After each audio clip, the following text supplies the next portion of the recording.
Hello again, Ancestry cousins and Inquiring Minds.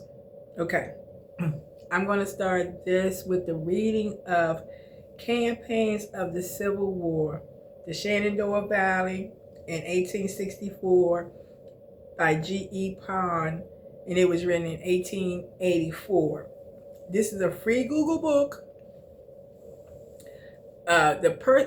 Actually, it's going to be page 65. That's going to be about the DC volunteers. That actually happened on the skirmish on July 11th. So the reason why I'm going to read this, because it gives me, when I go back, if I decided to write a book about roads, it gives three different perspectives about what happened in that time frame. So Aunt Betty said what happened, what she remembered, and they recorded it in the newspaper. And the newspaper itself recorded what they saw when they went there. And so now we're going to see what Early reported back to his superiors. So we're going to start on, what page is this? Don't mess it up, Irma, don't mess it up. 63. Early's position was near Silver Spring, due north of Washington, a little west of the 7th Street Road, with the dome of the Capitol in full view. He had cavalry camps on his right and left flanks, but his infantry was mostly along this road, between the houses of Blair and Batchelor, the latter 2 miles north of the former. The defenses of the city on that side consisted of a series of attached forts, generally connected by rifle pits. They were regularly built field works of strong profile and provided with ditches and abattis, the timber having been felled where it stood within gun range, where everything there was a sweeping crossfire of artillery. The forts mounted many 32-pounders with some 30-pounder and 100-pounder parrot guns. I looked them up. I was like, whoa, those things are huge. The one in Early's front was Fort Stevens, with Debussy on the west and Slocum on the east. Between Fort Stevens and Debussy was a deep ravine, through which ran Rock Creek, and this suggested shelter for a storming party, but the hollow had been rendered difficult by leveling the woods on each slope, while the Georgetown Pike beyond was swept by the fire at Fort Reno. In this system of works, the carrying of one fort would bring it under the fire of its neighbors. For from his prisoners, Early knew positively that troops must have been sent from Grant's army, since the division of the 6th Corps was as far distant as Frederick several days before. The newspaper in the towns through which he passed told him of Hunter's return to the valley and of the expected presence of large forces of armies on the Potomac to defend the capital. So he read the newspapers and he knew what was going on. Hence, when his field glass revealed to him immediately upon arrival several bodies of troops filling into the works in his front. So he already saw bodies of troops in the works in his front. He naturally concluded that Washington had been secured by this army.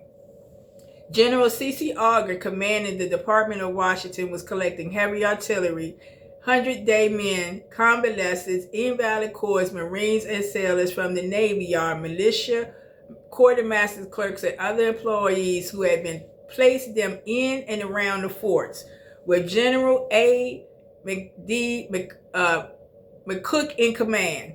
Go with McCook again. The line generally north of the city was garrisoned chiefly by 150th and 151st Ohio 100-day militia and two or three companies in their fort. It goes from light to dark, the variation in this print.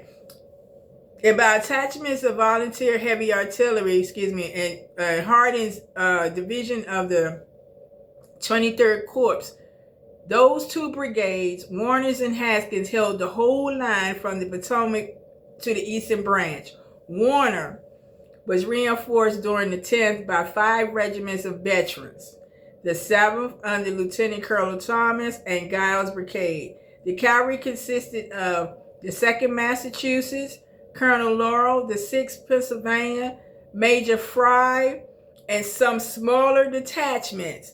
The 2nd DC Volunteers, Colonel Alexander, under Colonel Alexander, the 9th BRC under Colonel Johnson, and Gibbs, Ohio Battery, Bradbury's main battery were the rifle pits on the 11th, and during the afternoon, a body of the quartermaster's employees were on the front with several hundred dismounted cavalry. Yet these troops would have proved a very inadequate defense against an army like Early's. The chief source of the safety came from another quarter. The night of July 9th, a few hours after Wallace's defeat on the banks of the Monocacy, Major General H.G. Wright was directed to march the 1st and 2nd troops of the 6th Corps from their camp in Petersburg. I think I wanted to stop reading because I only wanted to go as far to talk about the 2nd DC Volunteers. So they were there. They were a part of that assault. And that's why Walter Clark was in DC. He was a part of those people that were probably manning Fort Stevens or wherever they sent them. And it's a whole list on the NPS website. If you look or you look under what I guess whatever division or whatever ranking, I can't even think of the word right now. Like if the 2nd Regent District of Columbia Infantry, whatever it was, DC Volunteers, there you go. Whatever their name of their that they were fighting under, that's what you would look for under the NPS sailor and soldier database, because it's going to be a different one than the regular National Park and Service database. You just go in and look for Civil War battle units, or expand your search. But when you're looking for Google books, you can't look on Google, because like some of these books that I found, I didn't find it searching in Google. I found it searching when I go to search and I click on Google Books and search. Sometimes it will, sometimes it won't. I guess it depends on the algorithm.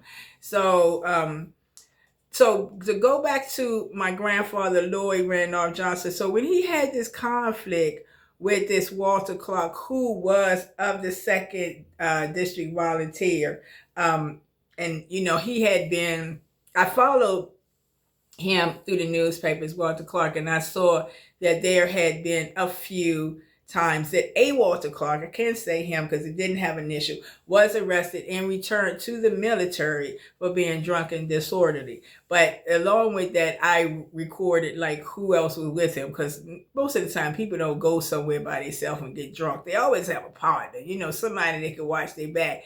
So I found that it was, a few of them that was from the same one, that they would always be together.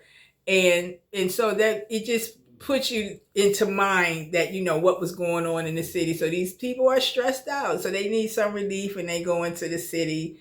Oh, well, because that's out in the country, actually. And they come into the city and get drunk. And the things that I was finding, it's not just the black soldiers. It was the white soldiers. They go to the bawdy houses. You're dealing with unlicensed people in the city. It's just interesting, just general life. So these soldiers came and they needed some relief. Unfortunately, I don't know, the whole story of what happened with that confrontation.